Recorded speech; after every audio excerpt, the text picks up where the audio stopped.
Spectrum Health Systems is a multi-state organization. We do business in 8 different states.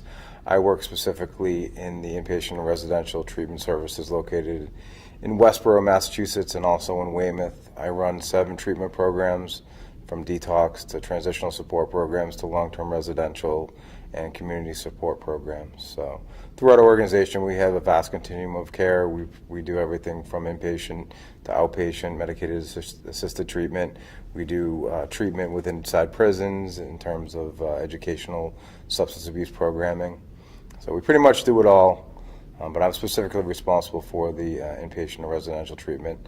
I have 250 beds a night that I fill with people seeking services for drug and alcohol treatment.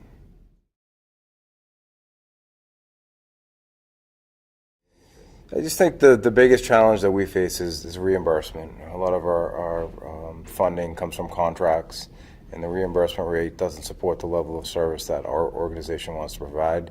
Being a nonprofit, we don't have a lot of money, and our reimbursement, especially in our state, is very low. We get $75 a day to provide residential addiction treatment to people in our program, and you can't stay at a cheap hotel for that these days. And to do a lot, provide a lot of service and help them get access to treatment and medical services and the transportation and the cost of doing business these days, it's just hard to do a lot with a little, and that's the constant challenge we face on a daily basis. With a little bit of reimbursement, try to do a lot, and that's probably our number one challenge.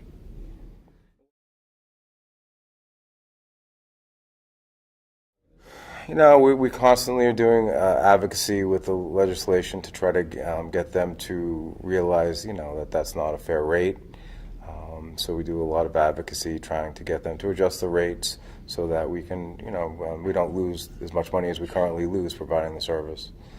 It's difficult. You can't take, as a nonprofit or in any business, you just can't take year after year after year of losses. And these losses aren't due to poor management or fiscal irresponsibility. These losses are due to just the reimbursement rate doesn't cover the cost of providing the services.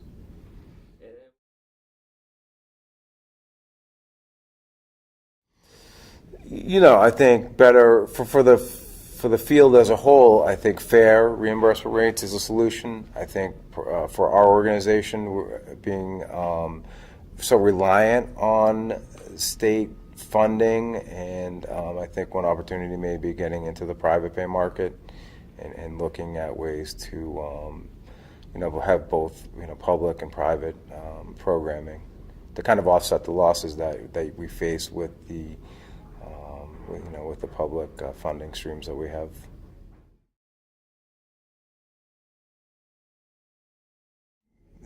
It's great. I'm honored. I'm humbled. I've always been, kind of a humble type person. I have wonderful people that work for me, people that are truly dedicated, and they honestly make me look good.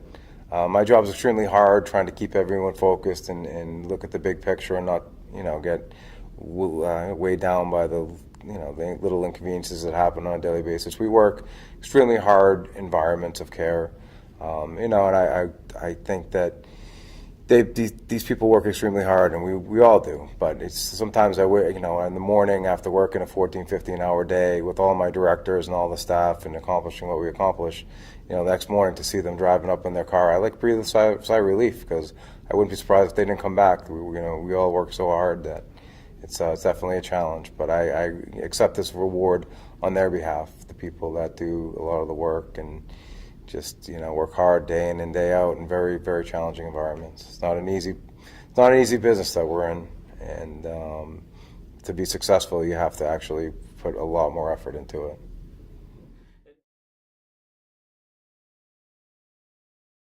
Yeah, I don't know. I mean, that's a great question. I don't know how I got here. I had a bachelor's degree in psychology. I was a counselor for many years and then got into program management. Somewhere along the way, I decided to go to business school, and I'm not a social worker. I'm not in it to save lives and help people, but I mean that's what we do. But I enjoy just working in a hard environment and trying to do the best that we can do the best at whatever we're doing that particular day, is do it well. So.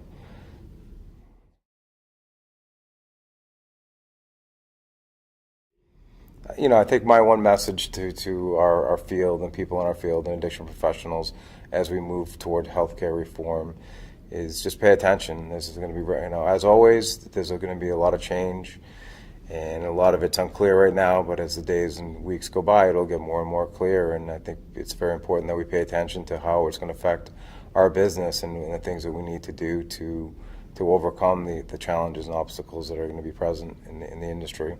But I also say that one of the things that I've noticed in my 22 years experience in this field is that, one thing is constant, and that's change. It changes. I mean, I think we're prepared in the addiction field because everything changes so frequently that it may not be as big a change as some other healthcare modalities or industries, because I think we're very used to change. It's a constant.